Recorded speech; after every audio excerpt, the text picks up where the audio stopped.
Welcome back to Preacher Handshake. I'm Hannah. And I'm Evan, and we're your hosts. This week on Preacher Handshake, we talk with Reverend Aaron Coyle-Carr. Aaron joined the staff of First Baptist Morehead Kentucky as a senior pastor in June of 2021. He served churches in North Carolina and Texas, and also completed a 2-year stint as a stay-at-home dad. Professionally, his passions include ecumenical and interfaith cooperation, robust and thoughtful patterns of Christian worship, and in-depth, contextually sensitive Bible study. Aaron has a BA in Religion and Classics from Samford University and an M.Div from the Candler School of Theology at Emory University.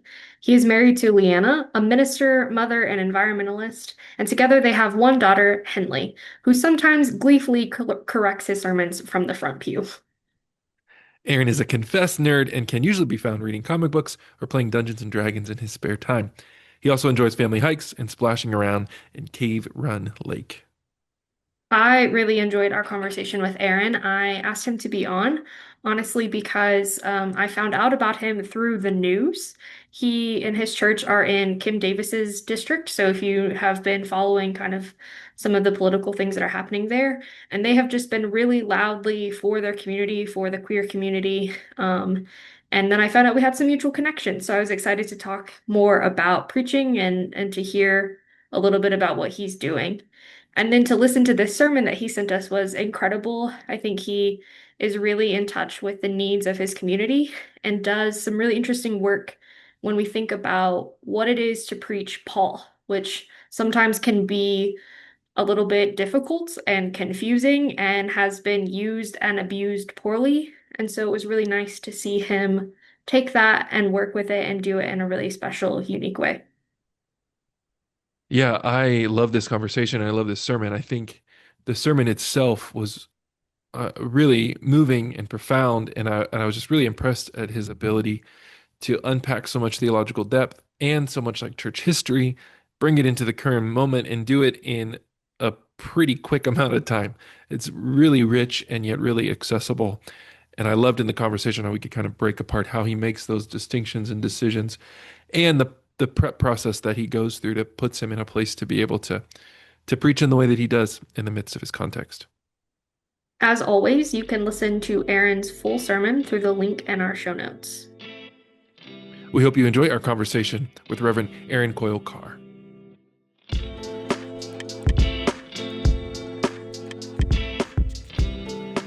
Well, welcome to the podcast, Aaron. We're excited that you're here. Well, thanks, Hannah. I am glad to be here. One of the things we ask all of our guests is, what is your relationship to preaching? Oh, goodness, it feels like it's been a long relationship. I discovered preaching when I was still in high school. I had started discerning a call to ministry earlier, actually, even in middle school.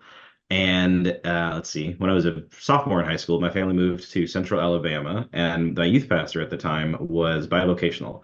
He would do 2 weeks of working day shifts at the local automobile plant and then 2 weeks of working night shifts. And so when he was on night shifts, that meant we had to cover things at youth group ourselves. And so when he found out that I was discerning a call to ministry, he invited me to preach. And I had never preached a sermon before. I had lots of ideas about what I thought I wanted to say, and I put far too many of them into that one sermon. But I remember distinctly this feeling of standing in that little, it wasn't a pulpit, it was a music stand, but standing there in front of everybody and feeling just so deeply connected to what the Spirit of God was doing in that space. Pretty deeply disconnected from the congregation because I could tell that, my peers weren't having any of the things that I was talking about. But for me, there was this incredible moment of like, oh, yeah, this is what I'm supposed to be doing. And so I spent the rest of my kind of formative educational years pursuing that call. I went to undergrad at Samford University in Birmingham. And Samford has a long-standing program of sending out student preachers to local Alabama Baptist churches on various Sundays. So I preached, honestly, probably more Sundays than I didn't when I was undergrad, which was an incredible experience to be able to go out and experience all kinds of different Alabama Baptist churches. Some that would absolutely blow the stereotypes out of the water, some that absolutely conform to some of the stereotypes. But to come into places where there was this expectation of you're a student and you're going to mess up and we don't care, we're still going to feed you fried chicken afterwards.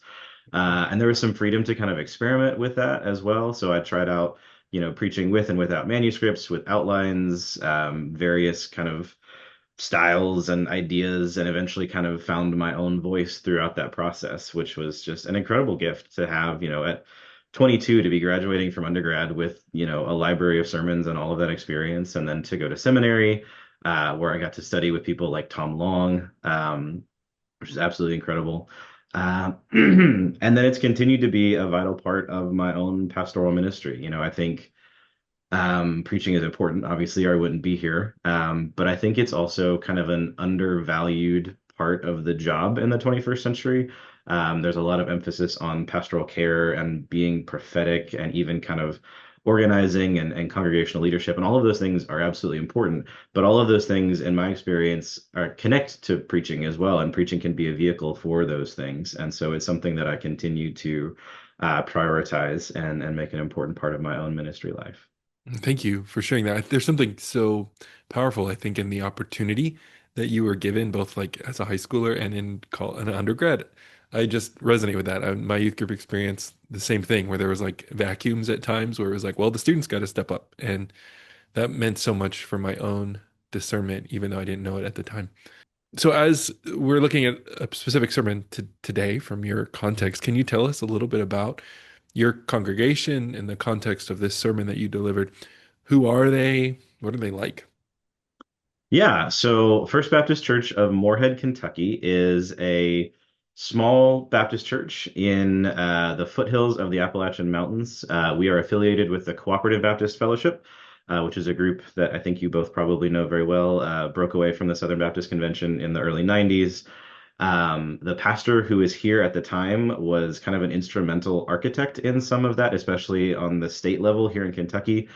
He helped to found Baptist Seminary of Kentucky and was on the board there, and also with what is now CBF Kentucky. So we have a pretty long and proud history of being, a moderate Baptist church, and truly like really more of a progressive Baptist church, kind of left of center.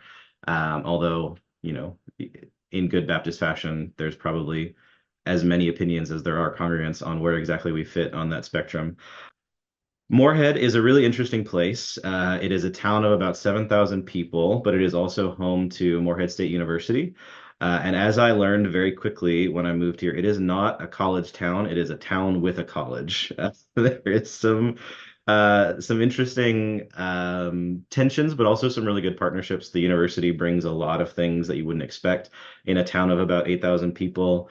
It's also really funny, having lived in Dallas and Atlanta, when I moved to a town of 8,000 people, I thought I would never again complain about traffic. But every fall when the students come back, because there are about 8 to 10,000 students, I lose my mind. They don't know where the stop signs are, or this is a one-way street. And it's a fun quirk of life in a small town. We are located in like the literal middle of downtown, so we're kind of halfway between the university on one side and the major regional hospital on the other side. And we take that commitment very seriously. We've had several opportunities to sell the building and move, to, I guess you would call it a suburb. I'm not entirely sure. Other parts of town that, at least in different seasons, were kind of where the economic growth was, where the population growth was. And we chose not to take that path. We feel very much like we want to be a part of everything that's going on in this community. We're on Main Street. There's a lot of like Main Street festivals that go on during the year, and we try to be a part of as many of those as we can. We've got another one coming up actually in just a couple weeks. So that's a little bit about Morehead itself. The congregation is also interesting. It's a really kind of fascinating mix of a wide variety of people. I mean, you would think in a college town we'd have a lot of retired university professors, and we do. We've got a fair few of those, and primary school teachers as well. But we've also got a lot of working class folks, a lot of people who are self-taught, who are brilliant in all kinds of interesting and unique ways. So I sometimes say that we're a church of nerds, and part of that is that I am a gigantic nerd, as you've probably noticed from my bookshelf. And not everybody is a nerd in exactly the same way that I am, although they are incredibly indulgent. And I've had some surprising senior adults sit down and play Dungeons and Dragons with me, which has been delightful. But we have people who are like super passionate about taxidermy or woodworking or knitting or hiking or gardening, and just that kind of energy of like these people really, really care about things that are more than just getting a paycheck and going home and watching Netflix at the end of the day is really fun. So it's a challenging group of people sometimes because that kind of progressive spirit occasionally needs to be oriented towards something. Sometimes we have to stop asking questions and at least admit that even though our answers are like contingent and contextual, we have to have an answer today. And so sometimes I have to kind of poke people a little bit. But we're also growing, which is really exciting. We've been an open, well, I should say, I had a deacon tell me this the other day. I think this is better language. We are an opening and affirming church. We are learning how to lean into being a place where all of God's children, especially our LGBTQ plus siblings, can feel the love and acceptance of a church. And as a result of that, we've been kind of leaning into that stance a lot more in the last couple of years. And we have kind of had this little sort of mini explosion of queer folks in our church, which has been really cool to watch. I've done like 10 baptisms in the last 12 months, and we've had, probably 20 to 30 people join. And it's just been really refreshing to see people who are kind of done deconstructing and are now kind of reconstructing what faith looks like for themselves on the other side of some pretty traumatic church experiences, or who are in the middle of it, who are healing, who are, growing in their own sense of faith and vocation. And so, in some ways, the sermon that we're listening to today kind of it touches on a lot of those themes because for many people who are deconstructing and healing from church hurt, Paul is kind of the boogeyman, like Jesus is the good guy and Paul's the bad guy. And I resonate with that experience, at least kind of culturally, but I also have this profound conviction that much of what we actually like about Christianity comes from Paul. A lot of it also comes from Jesus, obviously. But Paul is somebody worth listening to from time to time. And so trying to kind of deconstruct some of those cultural caricatures of Paul as this kind of like angry old man just yelling at the clouds, is part of where this sermon in Galatians came from. So we're kind of, yeah, we're a mix of all of these things, nerds, people who've been in church their whole life, people who have come back after long seasons away, um, all of it. And it's all beautiful, even when it's challenging. Thanks for sharing. It sounds like such an exciting and maybe challenging at times place to be, but it seems like you have good people there. Those sound like our kind of people too. So, what does your sermon prep process typically look like? So our church, ever since I got here and probably for years before, follows the narrative lectionary, which is a kind of alternative lectionary that the folks at Luther Seminary put together many years ago to kind of walk through the broad arc of the biblical story. So from the beginning of the school year to Christmas, we're moving quickly through the Old Testament, and then from Christmas to Easter, we move through one gospel almost exclusively, and then from Easter to Pentecost, there's some Acts and letters. So I really, for almost the entire academic year, kind of have the arc of where we're going planned out. And then summer's kind of a wild card. And this sermon actually came from a summer series. We're reading the entire book of Galatians, which in retrospect, I don't know was the greatest choice because there's only so many ways you can say you can't force God to love you by doing things. Eventually it gets a little old. But so I usually have a good sense of where we're going over the course of a semester. And on Monday, what I do is after worship planning, I'll sit down with the text for that Sunday and actually write it out longhand in a notebook. I don't know where I picked this practice up, but the idea of kind of using my body in, even if it's just my hand, to help get the text into my brain in a different way has been really, really helpful. And then I usually will sit with it for a day or two, just kind of mulling it over in my own head. And then all of my professors in seminary are going to yell at me for this, but almost immediately I go to commentaries and podcasts. And I know what they were saying in undergrad or in seminary. It was about like, have your own ideas about the text. But one, I think originality is overrated, especially in preaching. But two, I think of it less as like, I have to go to the commentaries so I know what the smart people say so that I can regurgitate what the smart people say. And I think about it more in line with the Jewish idea of Havruta, of like a Torah study partner, that my ideas in isolation are never as good as my ideas in conversation with other people. So if any of your listeners follow the narrative lectionary, there's a wonderful podcast called Bible Worm that I listen to every week. Excuse me. It's a Presbyterian pastor and professor and a Jewish rabbi who went to seminary together, or went to grad school together, rather, talking about these texts. And it's really fascinating. And then it gets really interesting when it gets to the New Testament. And it gets really interesting when Galatians pops up in the narrative lectionary. So some really, really rich conversations. And then after that, so Friday is my sermon writing day. I've got it pretty much exclusively blocked off for sermon writing and other kinds of like wrap up things. So on Thursday afternoon, I'm usually off on Thursdays. This is actually a pattern I picked up in Dallas. My daughter and I go to the library, and while she is playing with the librarians, I'm sitting there with my notebook, kind of catching any last ideas and drafting an outline. And then on Friday, I just kind of sit down and write, and I try to have it done by the end of the day Friday. That often doesn't happen, as I'm sure you all know. But then, honestly, if it's done by the end of the day Friday, I let it sit and I don't look at it again until Saturday night. Just kind of get it not into my brain necessarily. I'm enough of a manuscript preacher that I'm not trying to memorize stuff. Obviously, if I'm telling like a story or there's a personal anecdote, that I feel a little bit more free with. But just kind of getting the words under my tongue and kind of feeling what that feels like muscularly to do that. And then I might on Sunday morning take a look at it in the kind of hour before worship. But often, surprisingly often, I'm helping folks prepare for baptism. So I don't always have that Sunday school hour that I can count on. And then yeah, I'm a manuscript preacher, so I'm in the pulpit with the manuscript. I'm not, I hope, woodenly tied to it, but it's what I found has worked best for me. So Thank you. Oh, that's so rich. And we'll link that Bible Worm podcast in the show notes. That sounds fantastic. And I've been looking at the narrative lectionary for next year, so I feel like I have some tools now. yeah, absolutely. That sounds really good. So today we're looking at this sermon that you preached on August 17th, and it's titled Hagar and Sarah, based in Galatians 4:21 through 31.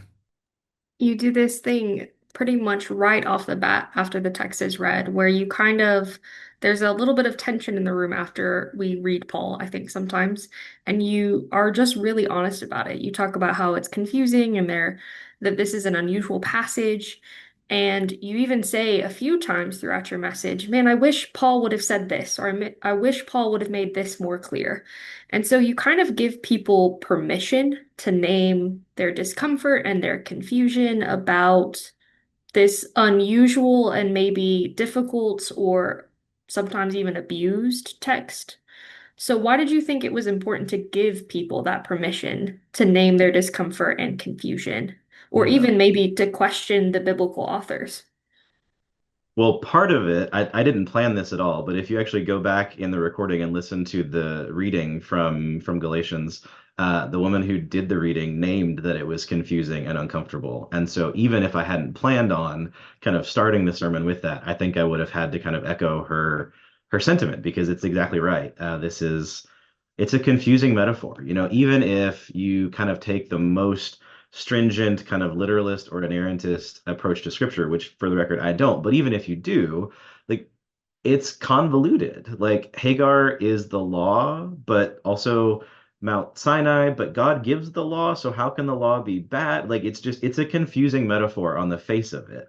And people know that. Like I want to give them credit for their own, intellectual capacity that they hear this read and they don't just sit there and go, "Oh yeah, that's an interesting idea." Like they know that it's confusing and kind of I don't know if a tortured metaphor is too far, but it's challenging. So naming that at the outset, I think, is really important.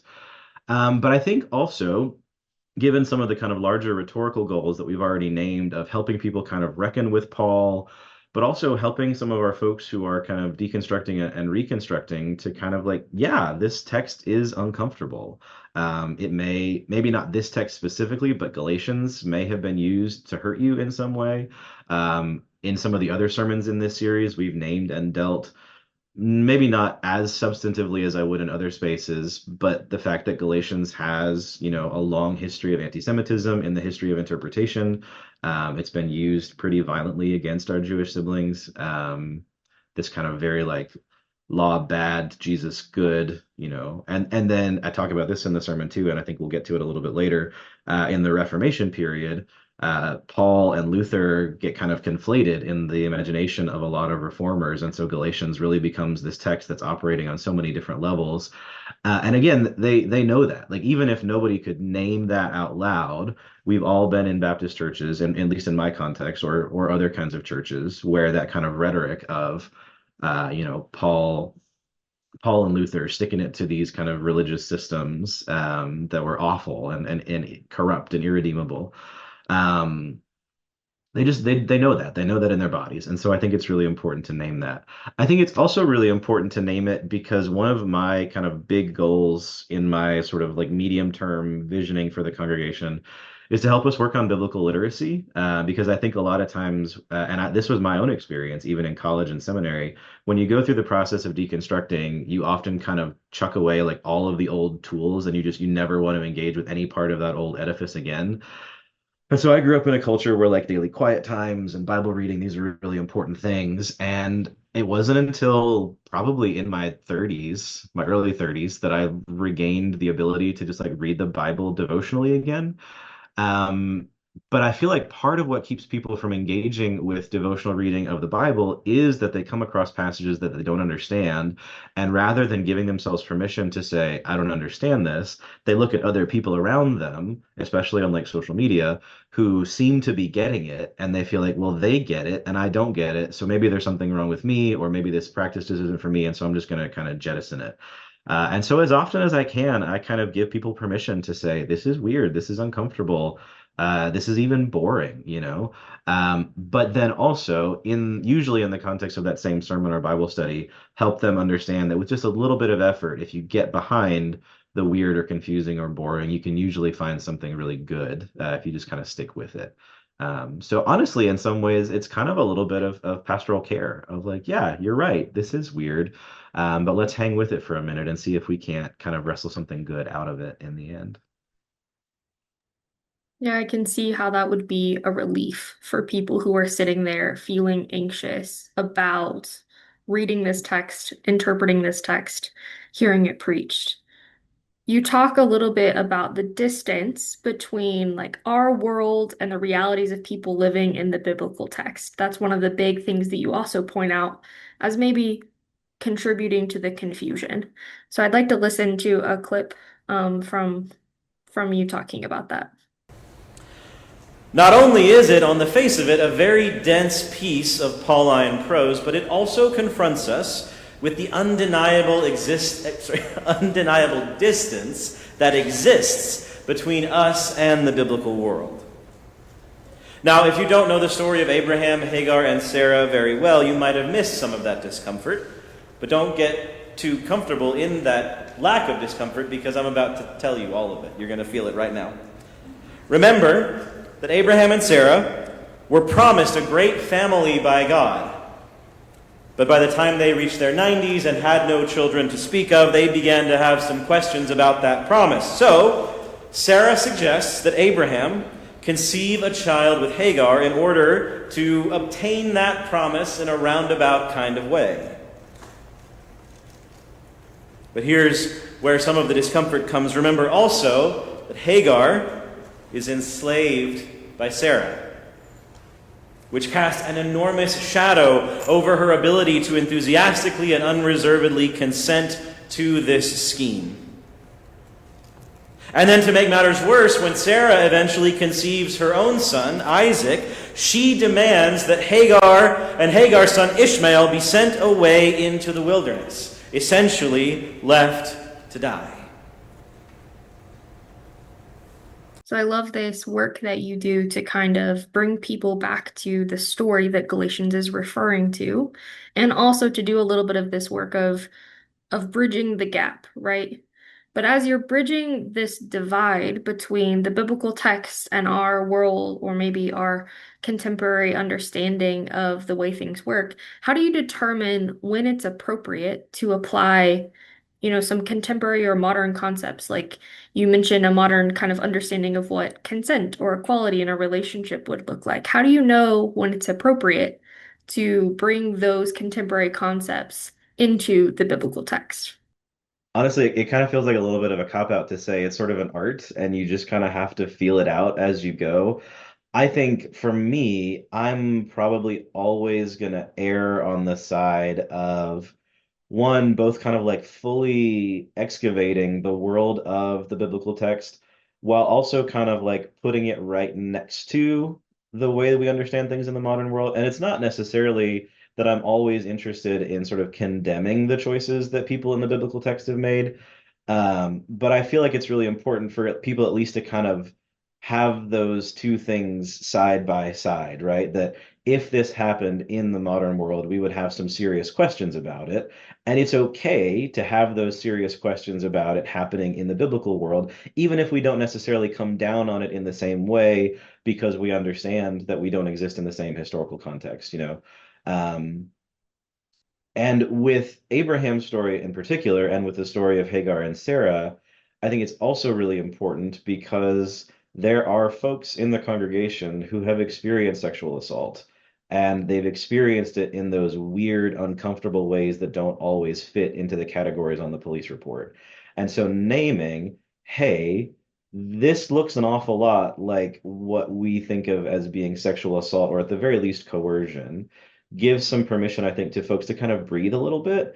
Because especially, like I've said before, if you grew up in the kind of, inerrantist, literalist approach, it can be really, really hard to ever admit that the patriarchs ever did anything wrong, right? Like if the Bible is this sort of perfect thing that can never be wrong, then it's really, really hard to say Abraham acted inappropriately here. It's really hard to say, and I mean, this seems to pop up on social media at least once a year. It's really hard to say that David acted wrongly in his relationship with Bathsheba. It's really, really hard, but it's also like people know it. Like they look at this situation and they say, yes, a woman who is enslaved cannot, she's afraid for her life. She's afraid for the well-being of her whole existence.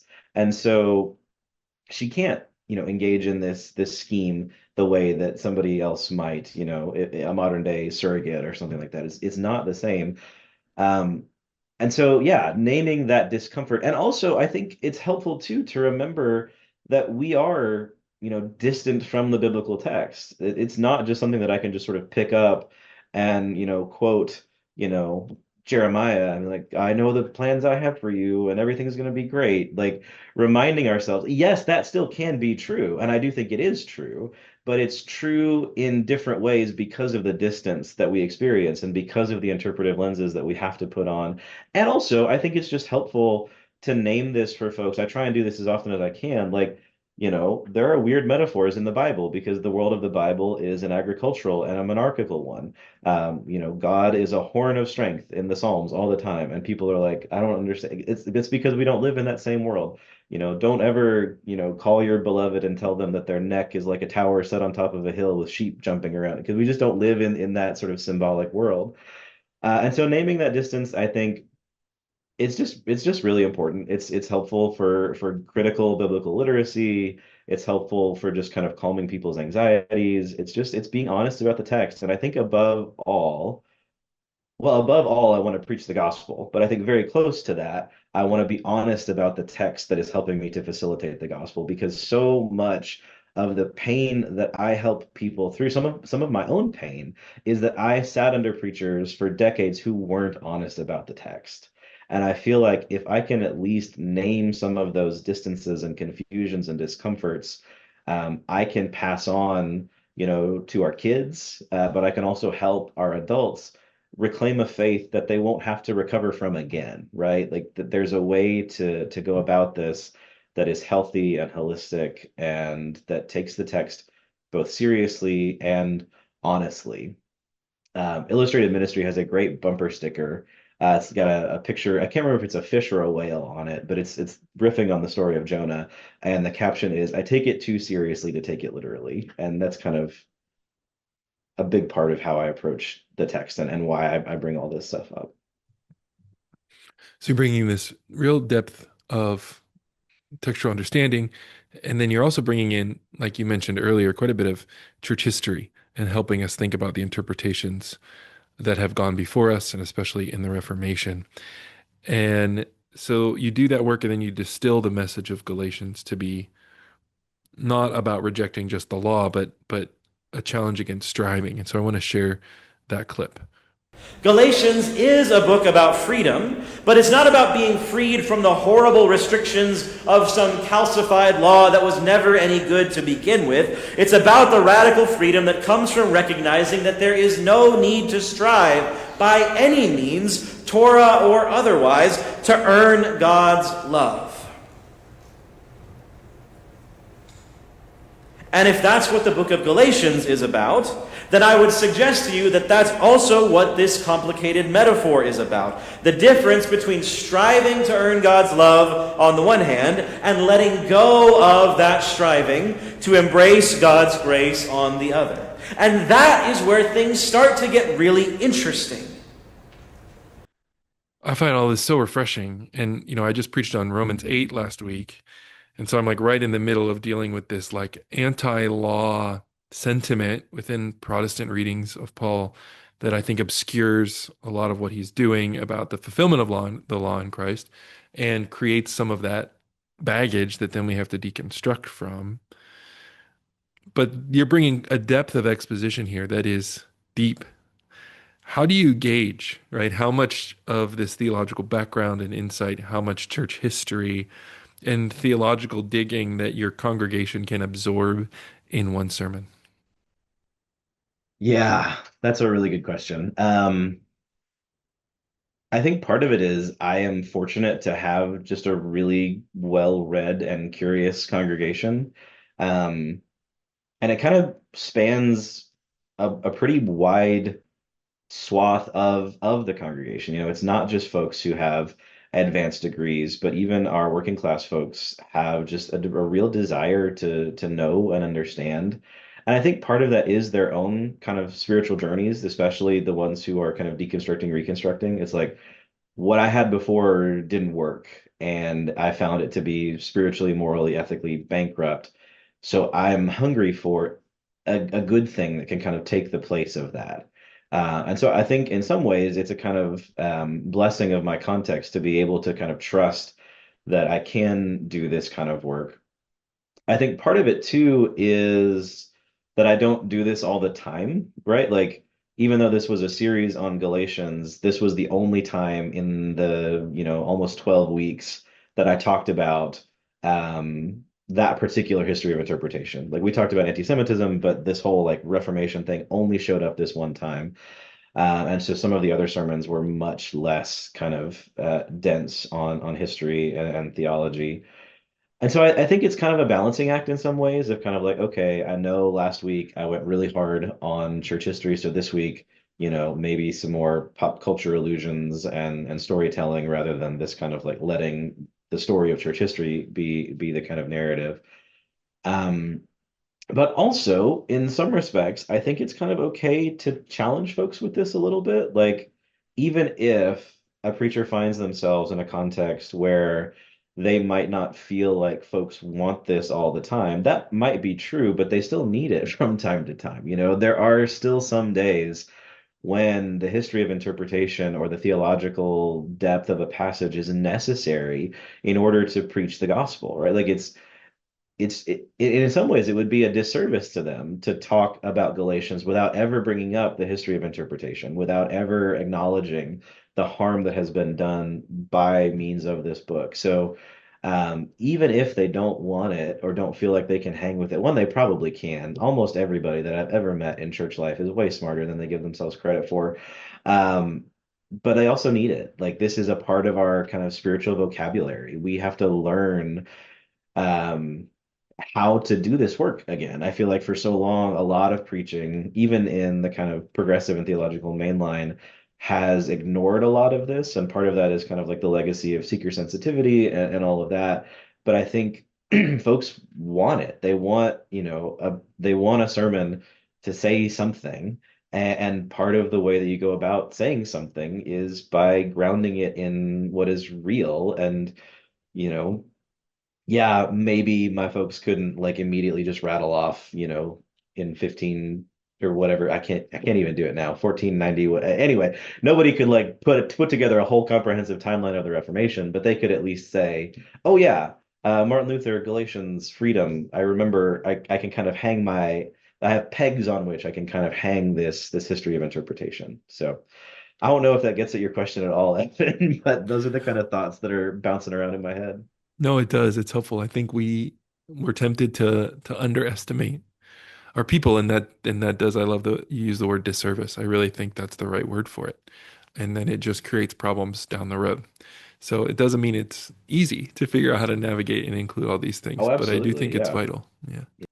So you then kind of summarize Sarah's major transgressions, and you use this phrase of striving quite a bit. So I'd like to listen to you talk about that.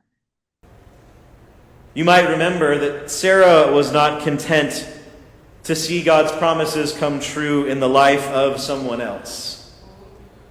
And she continued to strive to measure herself and eventually her own child against Hagar and her child, until eventually Sarah's jealousy boils over and she goes to Abraham and she demands that Hagar and Ishmael be sent out into the wilderness.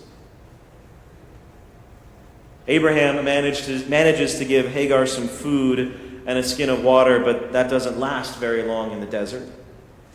And eventually Hagar sets Ishmael to sleep under a bush, and she wanders away because she cannot bear to watch her child die for the relentless strivings of another. Yeah, so I love this take on the Hagar, Sarah, Abram story and how you're demonstrating kind of that these individual actions really have communal consequences, and that Sarah's, striving had impact beyond just her and her family. So why did you feel that your congregation needed to hear this message about the dangers maybe of endless striving or trying to earn grace, earn love, especially as it maybe relates to others? On the one hand, I thought it was really important because it was the sort of way of reading this particular passage that kind of cracked it open for me for the first time. I have always struggled with this part of Galatians because, like I said at the beginning, the metaphor, it just feels so tortured. But I honestly can't remember who it was, if it was the folks on Bible Worm or if it was a different commentary. But this idea of like, actually in Galatians or in the Abraham and Sarah and Hagar story, it's Abraham and Sarah who are doing the thing that Paul doesn't want us to do. They're the ones who are trying to force God's hand through their own actions.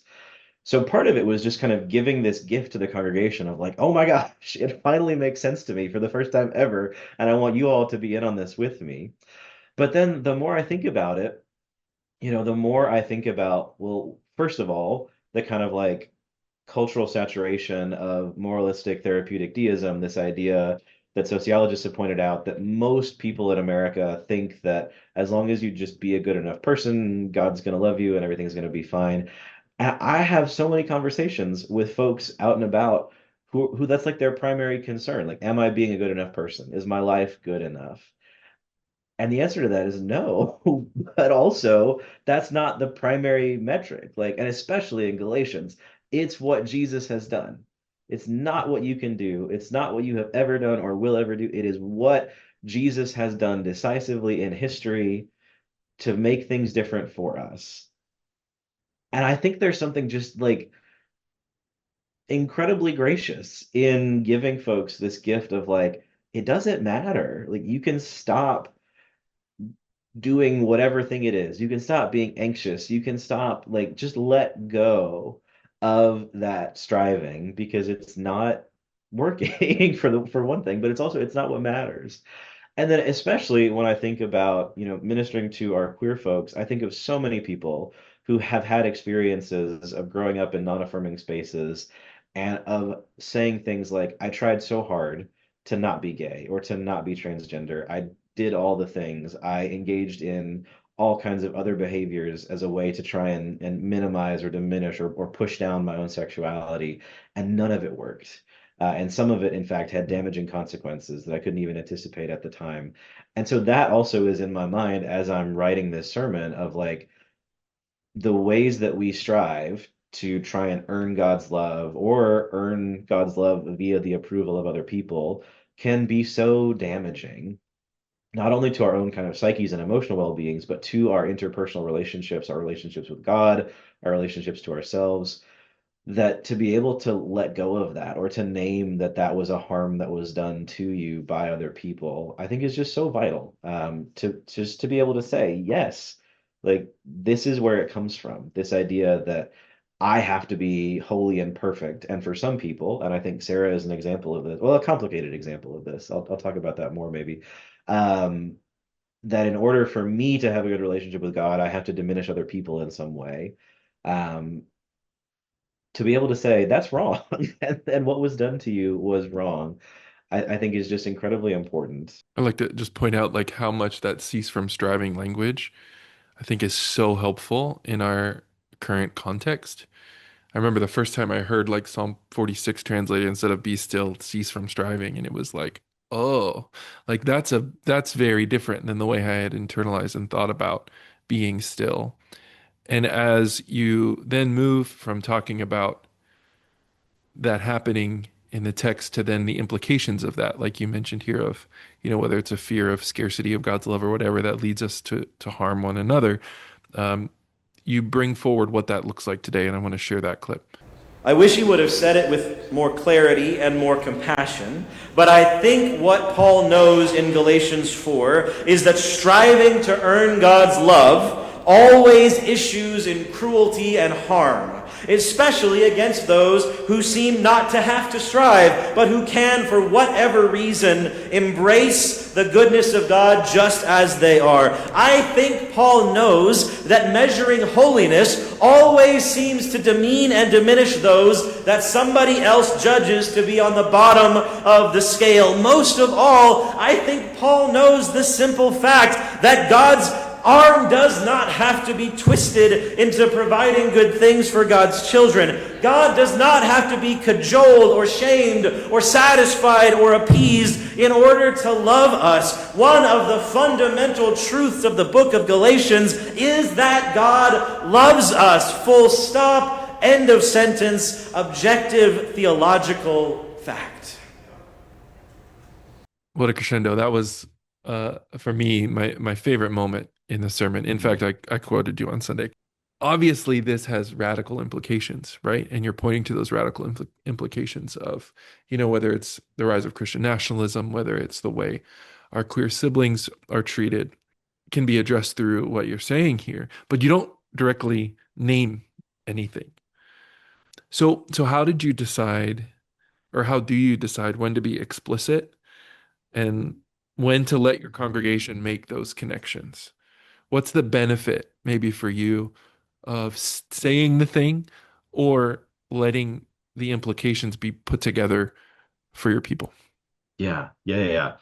So again, I'm going to offer that I think it is kind of an artful thing, that it's harder to describe. You just, I don't know, sometimes you just kind of have to feel it out in the moment. But I think also, to connect back to some of the other earlier comments, there is some balance to it too.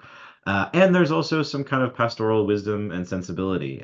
Early on in my career, even early on in my tenure here, I was much more comfortable just kind of naming things and also people. And I mean, I'm still not uncomfortable doing that.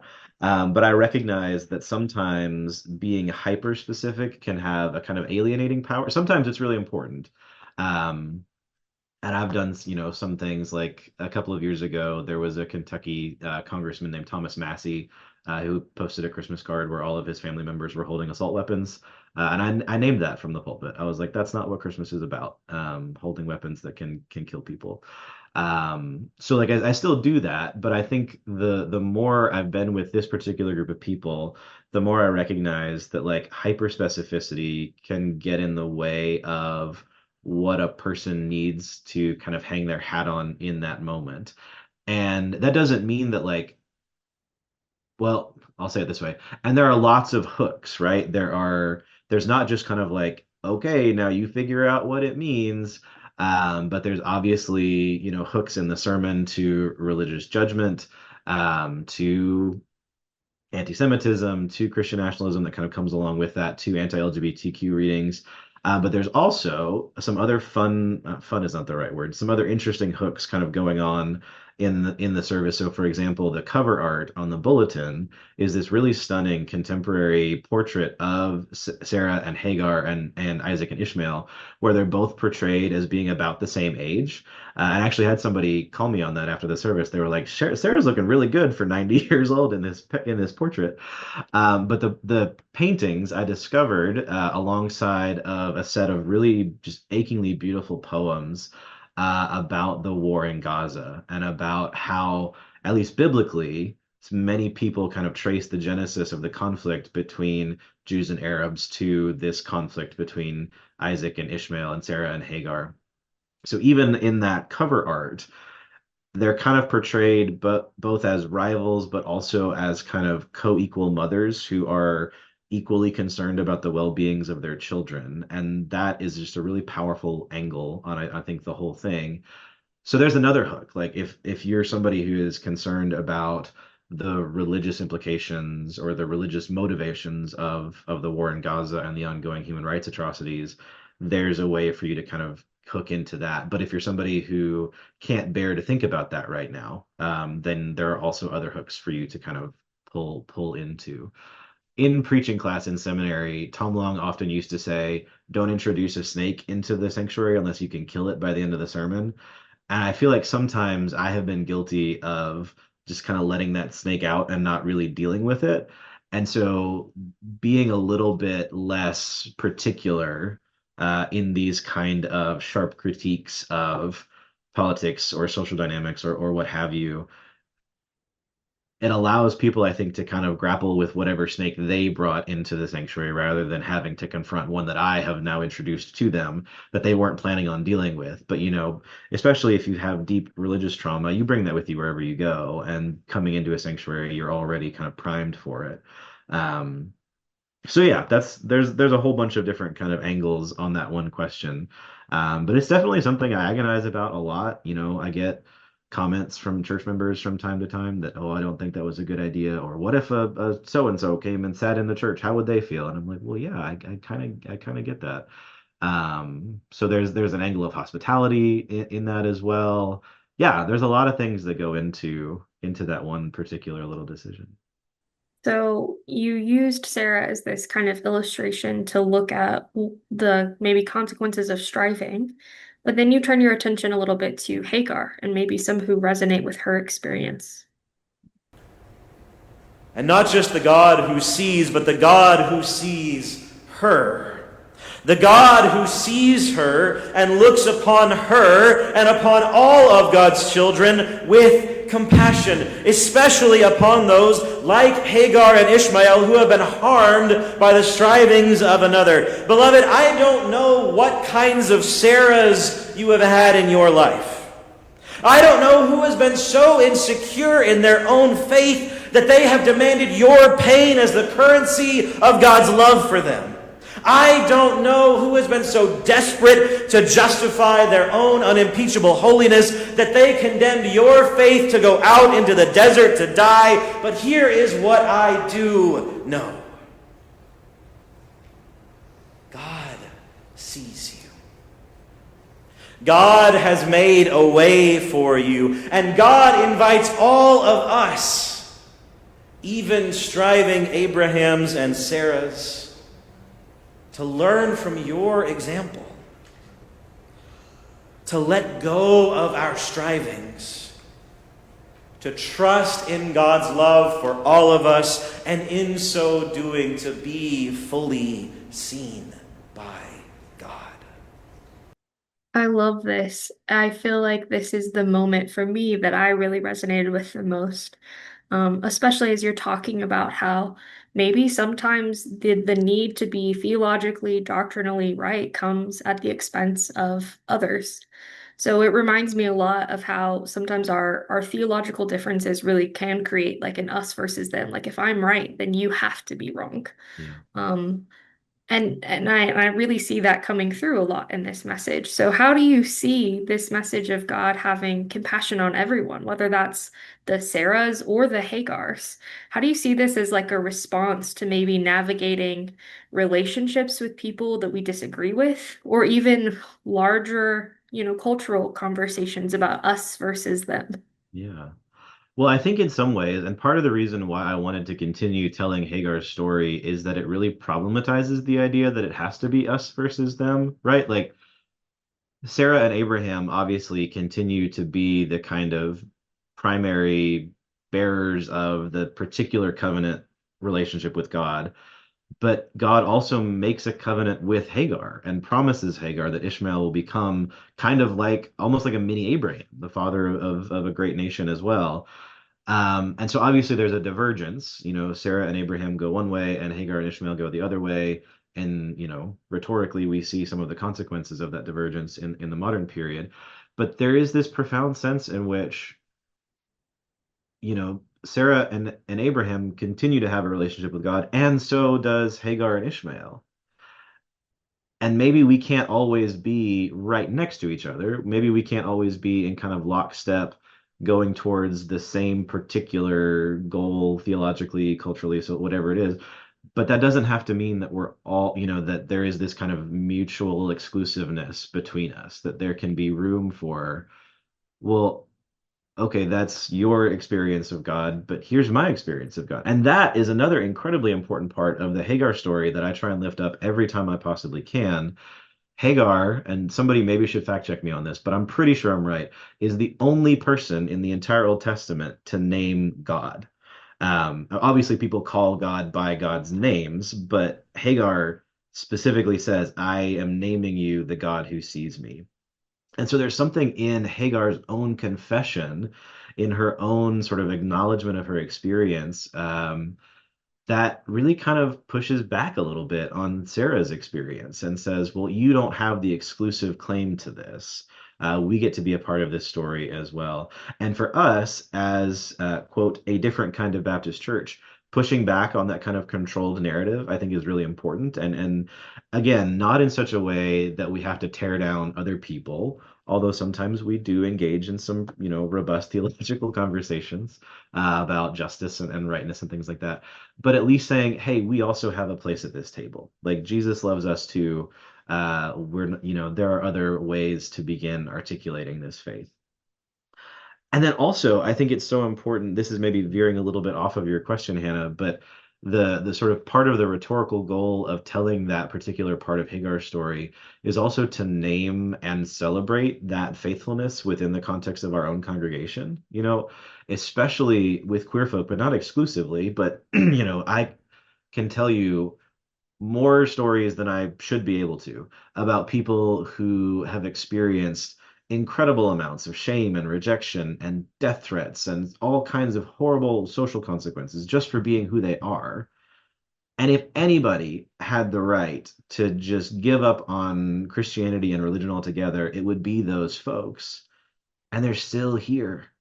They are still incredibly faithful and wanting to grow and claim this faith for themselves and to figure out how to be healthy and whole people. And it's just, I mean, mind-boggling levels of faithfulness. And it's also really beautiful because they have come to a point, many of the people that I have in mind, where they embody that lack of striving. It's this is who God has made me to be, and God loves me exactly this way because I've tried all the other ways, and those ways don't work. The striving doesn't work for anybody. And I'm just going to embrace it. I'm going to be me with all of my quirks, and, I am just, this is me, which is not to say, and this is where I feel like some progressive churches get in trouble. Like, we still sin, we still make mistakes. Like there are parts of us, like there is selfishness, there's all kinds of things that still have to be, brought under the lordship of Jesus. We're not perfect, but we trust that at our core, God has made us good and that we get to live into that goodness. And so naming for those folks who have felt their whole lives perhaps that they're not the way they should be, that no, in fact, you are the way you should be. And that, in fact, your own embrace of your own, your own image bearing, your own sort of bearing of the image of God to us is actually a sign to us of God's faithfulness. That you don't have to be the problem. You don't have to be the issue about which we talk or discuss or debate, but you are, in fact, bearers of the gospel for us in this beautiful and profound way. So a few final questions we like to ask everybody. And the first is, what are you most proud of in this sermon? Honestly, I am the most proud of feeling like I finally understand the second half of Galatians 4. It's Yeah. just it's truly been kind of like a an exegetical play. I mean, I haven't been doing this for an incredibly long time, but 10 years I've taught Galatians more than a few times. And it just feels like it's always been, I don't know what to do with the second half of Galatians 4. Let's just move on. But to feel like I finally had a kind of rhetorical, exegetical hook into this text to be able not just to understand it, but then to proclaim it to folks, that just, it feels really good when something just kind of cracks open like that for the first time. And two, to be able to share with folks. I can't remember if I said this explicitly in the sermon, but I definitely said it, around the pews afterwards. Like, I'm 35 years old. I've been reading the Bible, all of those, well, not all of them, because at some point I had to learn how to read. But like, for as long as I've been reading, I have been reading the Bible, and there are still new things that come up. And so to be able to model that for the congregation and say, yeah, like, you're not done, just because you get to a certain point, just because you get a degree or you have a job doing, like, it still happens and it's exciting and worth celebrating. So yeah, that's what I'm the most proud of. What a joy and a gift to be able to share that to your congregation. Yeah. If you could redo this sermon, is there anything that you would do differently? Oh, that's a good question. So one of the things that I struggle with the most in kind of looking at my preaching from like a long-term lens is I feel like I don't tell enough stories or have enough kind of like quote unquote practical examples. Um, Now, my usual counter argument when I'm arguing with myself or with other people is that I try and let the biblical story be like the main story. But sometimes I get in my feelings about it, and I've had mentors in the past who have been like, tell more stories. So I wonder. So this sermon was preached on a communion Sunday, kind of alongside Galatians. We took communion every week for the summer, which was a crazy experiment for a Baptist church. I kind of thought that the building might explode at least once or twice, but it was beautiful. Um, if I were to re-preach it again, the odds of it not being a communion Sunday would be pretty good. So I would have, 5 to 7 more minutes to play with, where maybe I could insert, I don't know, a more contemporary example, some just another hook to kind of help people hang their own experiences on. Of, okay, we talked a lot about Sarah and Hagar striving. Maybe what does a contemporary example of striving look like in a slightly more explicit way? That might be something I would try. So our final question, and you've touched on this throughout this whole conversation, and thank you. Why do you think preaching matters today? Yeah. Well, for a whole host of reasons. I mean, I think preaching is one of the spaces where the gospel is most consistently proclaimed, and that is the thing to which I have given my life, and to which the church, I think, must always be oriented. And so I will never be in a space where I imagine that the preaching, the proclamation of the gospel is not important. At the same time, I do want to be careful because I was sort of raised by people who maybe thought that preaching was important in the wrong ways and that like the rhetorical spectacle of a great orator was what really mattered. And I want to kind of push back against that because I've also been finding a lot of joy and meaning in the kind of uselessness of preaching, with a hyphen in there, definitely. Not that preaching is useless, but that there is a kind of lack of instrumentalization that happens in preaching. It's a 20-minute piece of rhetoric that, like, yeah, you can share it, you can publish it, but it loses something in the kind of reproduction. And I know I will fully name the irony of saying that on a preaching podcast that is reproducing one of my sermons. But there is this kind of contextual, contingent, it's almost like there's a Sabbathness that comes with preaching, that this is something that doesn't make a lot of sense outside of this context. This is something that forces us to slow down. Like, when do any of us listen to the same voice for 20 minutes at a time ever? Like, it doesn't have to be my voice, but just anybody's voice. When do we focus on the same topic for 20 minutes or less? If you're Episcopalian, it's a little bit less. And it's also a gift, right? Like, I spend 15, 20 hours a week working on this. And at the end of the day, every single person in the congregation could just say, I don't care, and go away. And like, that would make me feel bad. But also, that's one of, I think, the most helpful metaphors for me of preaching is I'm offering this gift to the congregation. And if it helps people, that's great. If not, okay. I didn't read the room right. The gift, I got a Starbucks gift card when I should have gotten an Old Navy gift card. Whatever. We'll try again next week. So there is this kind of like it helps us unlearn so many of the things that I think we learn just by existing in the 21st century. It challenges our relationship to the attention economy. It challenges our relationship to consumption and production.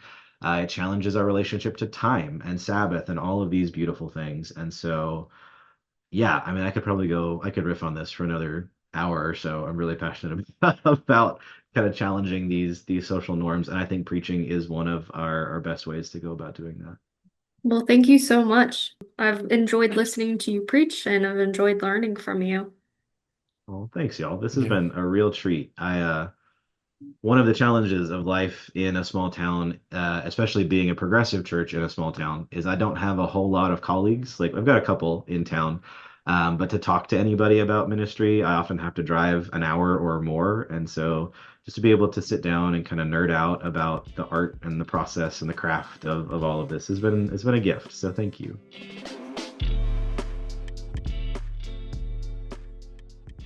Thanks for listening to our conversation with Reverend Aaron Coyle-Carr. If you want to keep up with Aaron in his work or listen to his full sermon, check out the links in our show notes. If you enjoyed this episode, please like and follow us on whatever platform you get your podcast and share this with your friends. You can keep up with all things Preacher Handshake on our Instagram @Preacher Handshake or email us your questions or preacher recommendations at preacherhandshake@gmail.com. Thanks for listening and see you in 2 weeks.